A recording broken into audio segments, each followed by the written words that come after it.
Oke ya, selamat datang kembali di mata kuliah saya di Human Capital Development Strategy. Dan pertemuan ketiga kali ini kita akan membahas strategi Human Capital Management. Oke, langsung saja saya berikan screen sharing-nya. Yep. Ya. Baik rekan-rekan semua, berbicara strategi manajemen human capital, kemarin kita sudah membahas terkait banyak sekali pengelolaan human gitu ya. Tapi sebenarnya PR-nya kemarin kita sudah membahas dan kita sudah berbicarakan Boston Consulting Group, orang-orang nanti di tahun 2005 banyak yang dipecat.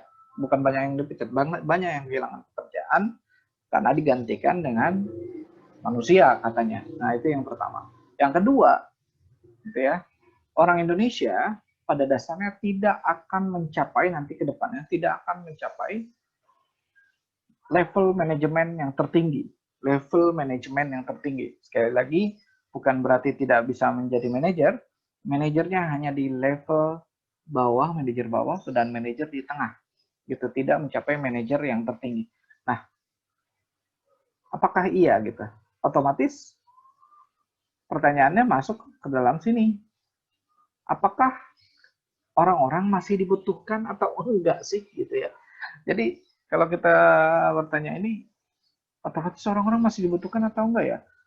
Di digital nanti ke depan otomatis pakai mesin. Semuanya apa-apa komputer ya, Internet of Things, semuanya Internet of Things, apapun menggunakan komputer gitu ya. Berikutnya cloud computing. Jadi semua apa sih namanya data-data semuanya ada di cloud gitu ya. Dikumpulkan, dikomputasi di dalam sebuah komputer. Nah, pertanyaan apakah orang masih dibutuhkan? Gitu ya. Dan kalau kita berbicara pada ini, tangible dan intangible assets, kemarin kita sudah membahas itu. Pentingnya, apa sih pentingnya intangible asset, ya kan? Intangible asset artinya bagaimana human kalau dikembangkan itu akan produktif, dan ketika produktif, otomatis akan memberikan benefit bagi perusahaan itu sendiri. Itu kata kuncinya, gitu ya. Nah, ini key to competitive advantage in the knowledge era. Karena kita masuk ke dalam knowledge era gitu ya. Knowledge era. Jadi digital itu masuknya ke knowledge era. Jadi loh kok Pak masih dikembangkan orangnya tersebut. Nah, apa yang dikembangkan? Kata kuncinya adalah nanti orang itu dibutuhkan itu. Oke, sekali lagi, apakah orang masih dibutuhkan? Jawabannya adalah ya, pastinya.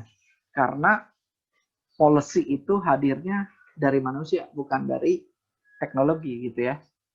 Nah, jadi orang itu memiliki kekuatan, manusia itu memiliki kekuatan bagaimana determinasi gitu ya. Artinya pertimbangan, determinasi atau determinations. Berikutnya ada decisi atau decisions. Artinya adalah keputusan. Dari determinasi kemudian keputusan lahirlah policy atau kebijakan. Nah, itulah yang membedakan alat dengan human gitu ya. Jadi human mampu untuk memberikan kebijakan itu. Dan nanti level lainnya ada wisdom, kebijaksanaan.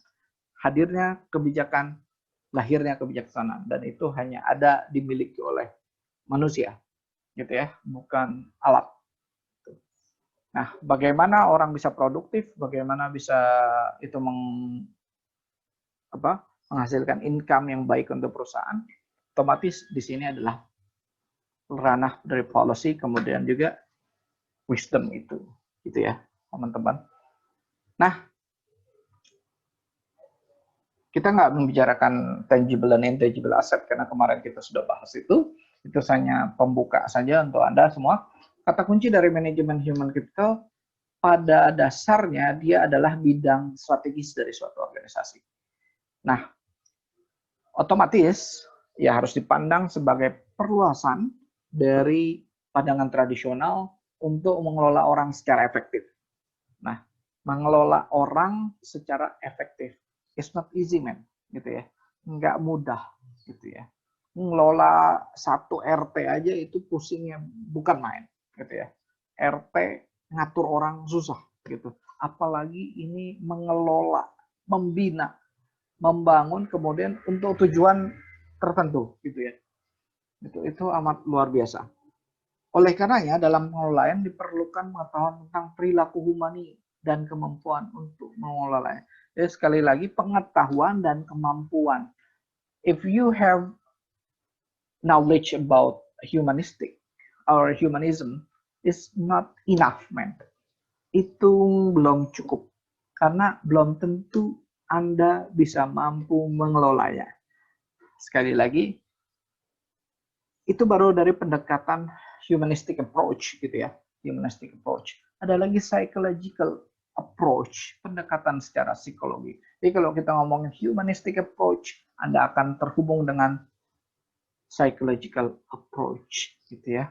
Dan di sini berlanjut dari pendekatan Anda, bagaimana komunikasi Anda untuk bisa berkomunikasi dengan orang-orang tersebut atau dengan pegawai atau dengan karyawan yang lain. Nah, itu dia. Maka wajar apabila penyusunan human dalam suatu organisasi harus relevan terhadap penyusunan strategi organisasi. Strategi organisasi, for example, dia targetnya adalah ingin menjual barang itu secara banyak dan segala macam, dia harus pikirkan juga bagaimana mengembangkan atau strategi penyusunan human-nya. Karyawan yang ada di dalamnya, pegawai yang ada di dalamnya. That's important, ya. Nah, dari hal itu ada beberapa poin. Yang pertama, human capital management, dia mampu mendevelop visions, artinya mengembangkan visi yang ada dari perusahaan kepada nilai-nilai perusahaan dan itu bisa diadapt atau diadaptasi oleh karyawan-karyawannya, kemudian itu menjadi nilai dari mereka untuk dia bekerja, gitu ya. Jadi visions dari perusahaan itu bisa nempel bisa nempel di karyawan, kemudian karyawan bisa bekerja dengan luar biasa karena nilai-nilai itu sudah tertempel. Jadi visionsnya nanti akan tertuju ke sana. Dari visions pasti ada missions, makanya establish SDM to establish missions or purpose. Jadi menetapkan. Jadi sudah benar-benar membangun misi atau tujuan itu kepada orang-orang yang direkrutnya, kepada orang-orang yang sudah ditempatkan oleh HRD, sehingga bisa melakukan pekerjaan itu dengan baik sesuai dengan visi dan misi perusahaan. Berikutnya, defining the audiences for best result. Mampu menjelaskan apapun mampu menjelaskan ranah organisasi itu secara baik, gitu ya. Mampu menjelaskan ranah organisasi itu secara baik. Berikut juga tujuan-tujuan yang ingin dicapai. Berikutnya, determining value. Mempertimbangkan nilai itu. Kemudian untuk apa? Menambah program-program, gitu ya. Jadi berinisiasi untuk melakukan program atau kegiatan yang bisa membangun nilai-nilai itu tersebut, gitu ya. Berikutnya, develop efficiency staffing philosophy. Jadi sudah mampu mengembangkan staffing atau penstaffan, ya, pengorganisasian staff secara efisien. Artinya begini, kalau kita ngomongin staff, dia akan terlibat, kita akan berbicara pada proses recruiting, selecting, placement, dan juga what do you call it, hingga sampai tahap pemberhentian itu dia. Jadi kalau kita ngomongin staffing, kita akan ngomongin recruiting, berikutnya kita akan ngomongin selections, kita akan ngomongin placement, nah, gitu ya, sampai hingga pemberhentian atau staffing. Berikutnya, organizing for result, gitu ya, mengorganisasikan staff yang sudah ditempatkan itu. Jadi kalau staffing, kita nanti ada penempatan bagaimana berapa jumlah yang dibutuhkan, orang-orang siapa yang perlu ditempatkan di situ, gitu ya. Bagaimana mengorganisasikannya supaya lebih baik, gitu ya. Artinya menata kelola, gitu ya. Berikutnya, scan the environment for value adding opportunities. Jadi melihat bagaimana ruang lingkup, ya, ruang lingkup pekerjaan mereka, atau maksud saya begini, lingkungan yang ada di dalam divisi-divisi yang ada. Tuh. Lalu menempatkan strategi, target, dan juga tujuan. Berikutnya mengevaluasi kembali strategi-strategi tersebut. Ya, jadi ini adalah langkah-langkah yang mesti dilakukan dari bukan seorang, tapi tim dari Human Capital Management. Oke, wait a moment. I have to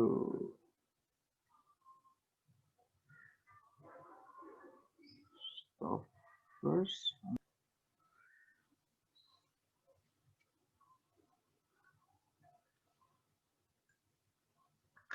Oke, kita lanjut ya.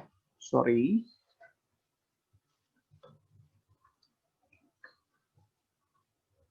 Nah, dari yang tadi saya bahas, kita akan lebih rincinya, bukan lebih rinci, lebih simpelnya sebenarnya. Lebih simpelnya, strategi manajemen human capital akan bersinggungan dengan beberapa hal ini. Yakni pertama, individual and team competence, artinya kompetensi secara individual maupun secara tim. Berikutnya, performance measurement and management, performance ukuran atau indikator KPI itu atau key performance indicators performance seseorang, jadi ukuran performance dari pegawai-pegawai tersebut dan tata kelolanya. Berikutnya, reward and recognitions, artinya imbalan. Berikutnya adalah organizational team and job design, artinya SOP gitu ya, yang sudah dibentuk. Berikutnya change management, perubahan manajerial. Itu berikutnya ada leadership, kepemimpinan, dan yang terakhir adalah values and culture, gitu ya.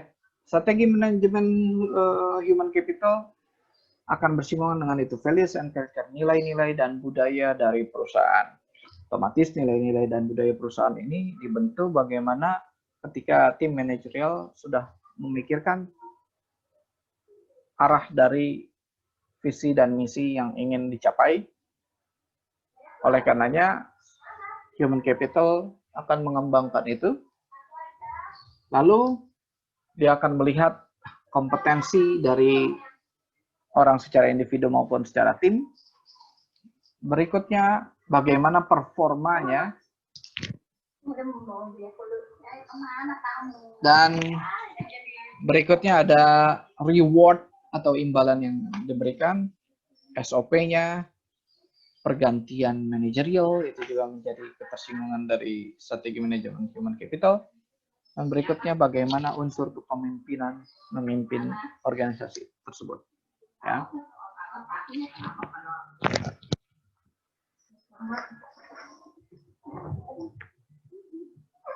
Nah, dari beberapa hal itu, kalau misalkan kita ingin meningkatkan kinerja organisasi atau prestasi pegawai, kita otomatis strategi organisasi, tadi balik lagi strategi organisasinya mau kemana gitunya. Akhirnya turun menjadi role design. Role design itu adalah kunci apa saja yang dibutuhkan untuk mengeksekusi strategi, gitu ya. Kunci apa saja untuk mengeksekusi strategi. Kemudian lahirlah kompetensi dan motivasi, yakni ada pengetahuan, keterampilan, sikap dari pemegang peran. Pemegang peran itu adalah human atau karyawan-karyawan yang ada atau pegawai yang ada di dalamnya, gitu ya. akhirnya tim Human Capital Management memiliki strategi untuk apa? Pertama, akuisisi bakat pegawai, pengembangan pegawai, dan yang ketiga adalah retensi, gitu ya. Nah, dari 3 poin ini, akhirnya mendesain program Human Capital ada 7 tuh, ya. Terbitannya ada 7, yakni rekrutmen, seleksi, pelatihan, pengembangan secara profesional, manajemen kinerja, kompensasi, dan juga pemberhentian. Dan ini masuk ke dalam konteks kebijakan pimpinan. Jadi Human Capital membentuk ini kemudian dari pimpinan, dan memang itu adalah arah yang diinginkan dari pimpinan itu tersebut. Gitu. Nah, kalau kita bicara soal akuisisi bakat pegawai, itu akan bersinggungan dengan nomor 1 dan 2, gitu ya, di desain program manajemen human capital atau desain strategi human capital. Jadi nomor 1, akuisisi bakat pegawai bersinggungan dengan rekrutmen, seleksi, dan pelatihan. Nomor 1, 2, 3. Berikutnya, pengembangan pegawai akan terhubung dengan pengembangan secara profesional dan manajemen kinerja. Artinya nomor 4 dan nomor 5. Akuisisi bakat pegawai itu akan bersinggungan dengan rekrutmen dan seleksi. Artinya nomor 1 dan 2. Pengembangan pegawai itu akan terhubung dengan pelatihan dan pengembangan secara profesional serta manajemen kerja. Jadi pengembangan pegawai terhubung dengan pelatihan dan pengembangan secara profesional. Jadi pengembangan pegawai terhubung dengan nomor 3 dan 4. Kemudian retensi, dia akan terhubung dengan manajemen kinerja, kompensasi, dan pemberhentian. Nah, itu dia. Ya. Sekali lagi, akuisisi bakat pegawai terhubung dengan nomor 1 dan 2, pengembangan pegawai terhubung dengan nomor 3 dan 4, retensi dia akan terhubung dengan nomor 5, 6, dan 7. Ya.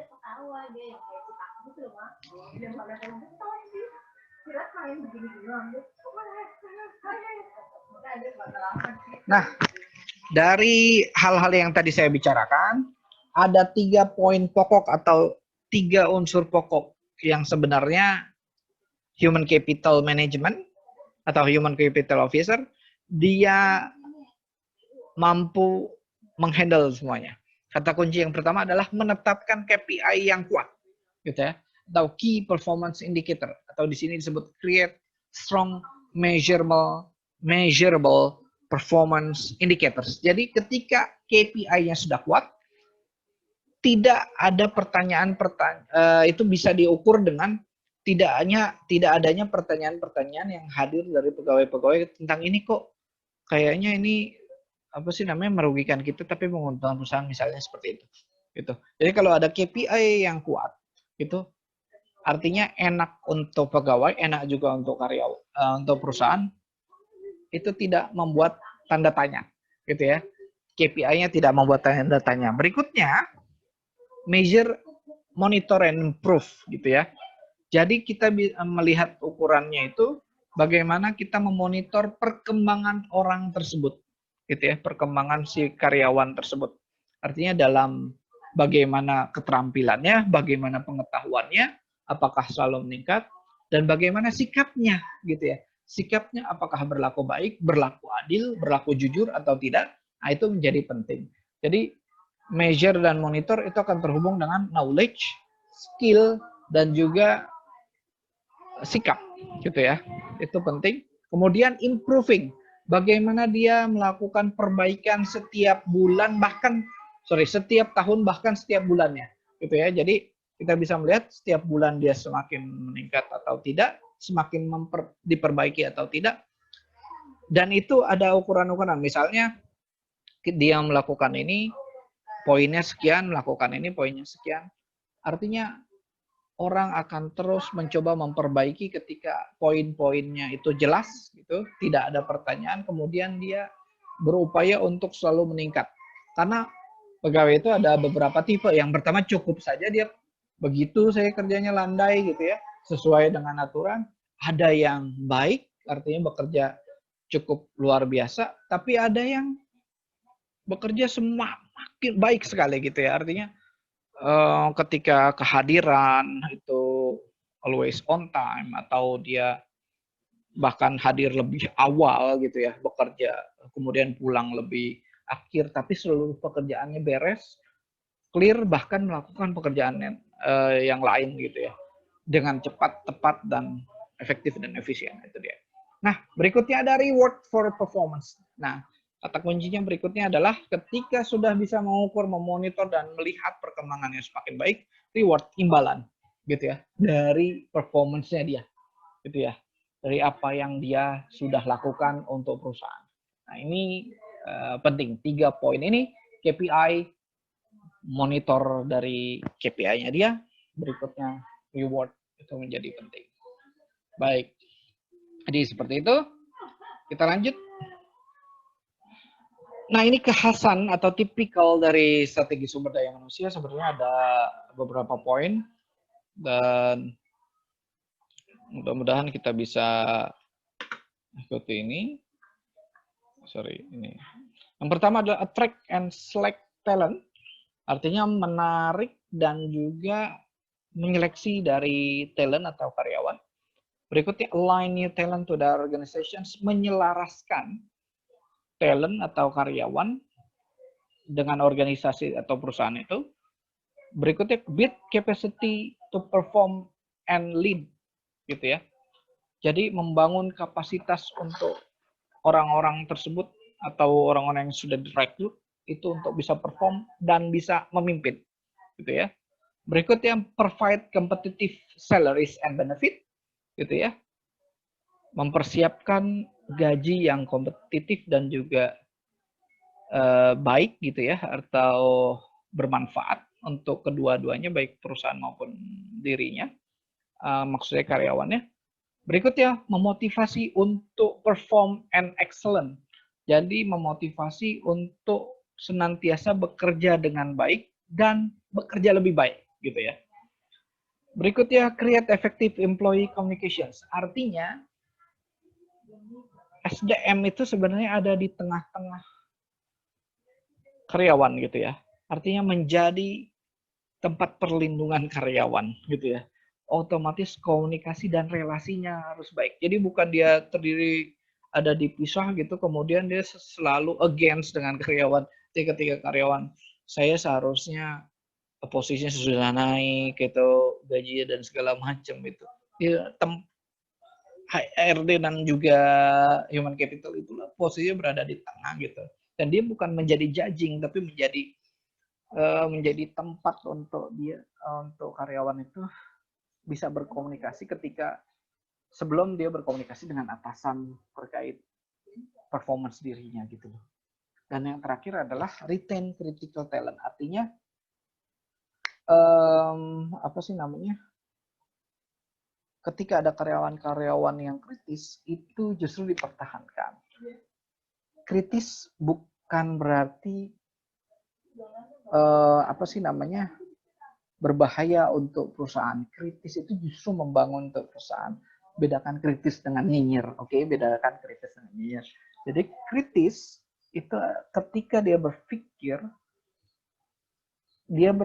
itu untuk bagaimana pengembangan perusahaan pastinya gitu. Jadi karyawan apapun ketika value tadi, kita ngomongin value tadi, defining values, jadi value-nya udah kemudian jiwanya sudah nempel di perusahaan itu, pasti dia ingin mengembangkan perusahaan itu gitu ya. Dan dia selalu kritis terhadap kebijakan atau kebijakan-kebijakan yang ada di perusahaan atau aturan yang ada di situ. Dan itu untuk membuild lagi human capital untuk semakin baik gitu ya. HRD semakin baik, budayanya juga jadi nuansanya menjadi baik gitu ya. Atasan juga bisa semakin berkembang. Karena tidak sedikit tidak sedikit suara dari bawahan itu bisa mempengaruhi atau untuk meningkatkan atau mengembangkan perusahaan itu gitu ya. Nah, berikutnya ada tantangan ya, tantangan sumber daya manusia saat ini, gitu ya. Jadi kalau saat ini sebenarnya human capital strategy dia ketersinggungannya dengan ini nih gitu ya, bukan hal-hal yang tadi gitu ya. Tapi saya katakan begini gitu. Kalau kita ngomongin globalization, environment dan global leadership itu sebenarnya ada yang di ranah manajemen gitu ya, di ranah top, di ranah atas gitu ya. Tapi itu juga menjadi bahan poin pikiran dari human capital strategy untuk bisa menetapkan seperti apa atau merekrut orangnya yang lebih baik untuk melihat dari kata kunci itu, globalization, environment, dan global leadership. Artinya human capital memiliki pengetahuan yang cukup luas terkait bisnis global ya. Bisnis global, kemudian arah tetap perusahaan ini gitu ya. Berikutnya yang analitik dan big data, investment level, business alignment, itu sebenarnya juga masuk ke dalam ranah manajerial dan bahkan ranah finance ya, gitu. Analitik dan big data ini kata kuncinya apapun itu, semuanya akan terkoneksi dengan internet gitu ya. Kemudian pola penyimpanan berkas semuanya ada di big data dan cloud computing gitu ya. Jadi kata kuncinya ada di situ nih sekarang kalau misalnya kita ngomongin dunia serba digital gitu ya, investment level, business alignment. Jadi dia harus menempatkan orang-orang yang memang memiliki kompetensi ini. Nah, talent management, performance innovation, work management, employee health, democracy and society, technology, inilah ranah human capital ya. Sampai sini. Tapi sini menjadi poin penting untuk human capital bisa pikirkan karena ketersinggungannya akan ke sini gitu ya. Jadi ini hal-hal yang perlu gitu ya. Kesehatan karyawan ini juga amat penting. Berikutnya demographic and society. Jadi masyarakat, sebenarnya masyarakat ini dari karyawan itu masyarakatnya sukunya apa, bagaimana dia budayanya, kemudian masuk ke dalam ruang lingkup perusahaan di situ, divisi, kemudian di satu divisi yang itu. Nah, democratic dan society ini semakin berkembang gitu ya, dan semakin cepat pengetahuan dan informasi seorang karyawan, tetapi bisa menjadi positif ya untuk perkembangan perusahaan, tapi bisa juga negatif untuk perkembangan perusahaan. Nah, inilah yang jadi PR gitulah. Otomatis hal itu yang semakin cepat, isu-isu itu berkembang bisa semakin cepat. Nah, itulah yang harus human capital strategy benahi gitu ya. Supaya nilai-nilai budaya perusahaan itu masih tetap diemban oleh mereka semua gitu ya. Jadi perkembangan masyarakat itu semakin cepat, yang PR-nya itu isu-isu itu bisa berkembang di dalam sebuah divisi kemudian menjadi meluas di di sebuah perusahaan, dan itu bisa menjadi berbahaya. Nah, itu yang harus diperhatikan. Baik, itu saja dari saya. Semoga bermanfaat dan sampai jumpa di minggu depan.